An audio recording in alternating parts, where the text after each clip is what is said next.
لوگو اپنے پروردگار سے ڈرو جس نے تم کو ایک شخص سے پیدا کیا، یعنی اول اس سے اس کا جوڑا بنایا، پھر ان دونوں سے کثرت سے مرد و عورت پیدا کر کے روئے زمین پر پھیلا دیے۔ اور اللہ سے ڈرو جس کے واسطے سے تم ایک دوسرے سے حقوق کا مطالبہ کرتے ہو، اور قطع رحمی سے بچو، کچھ شک نہیں کہ اللہ تمہیں دیکھ رہا ہے۔ اور یتیموں کا مال جو تمہاری تحویل میں ہو ان کے حوالے کر دو، اور ان کے پاکیزہ اور عمدہ مال کو اپنے ناقص اور برے مال سے نہ بدلو،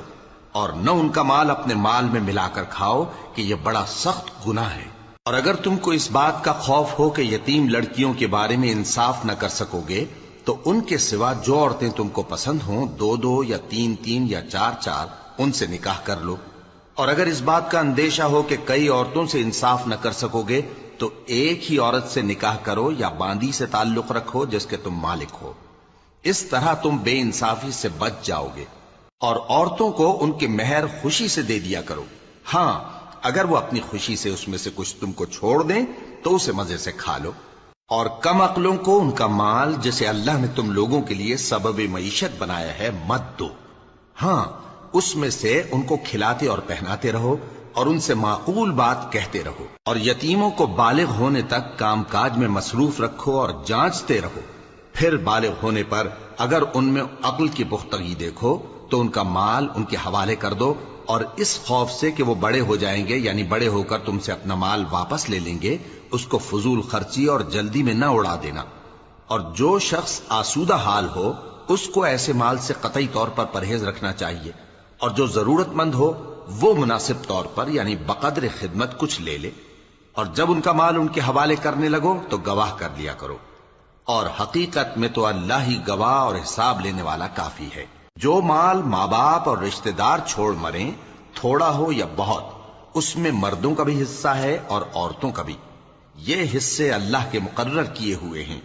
اور جب میراث کی تقسیم کے وقت غیر وارث رشتہ دار اور یتیم اور نادار لوگ آ جائیں تو ان کو بھی اس میں سے کچھ دے دو اور ان سے معقول بات کہو۔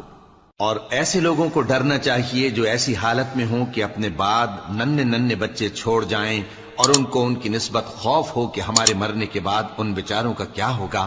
پس چاہیے کہ یہ لوگ اللہ سے ڈریں اور درست بات کہیں۔ جو لوگ یتیموں کا مال ناجائز طور پر کھاتے ہیں وہ اپنے پیٹ میں آگ بھرتے ہیں اور ضرور دوزخ میں ڈالے جائیں گے۔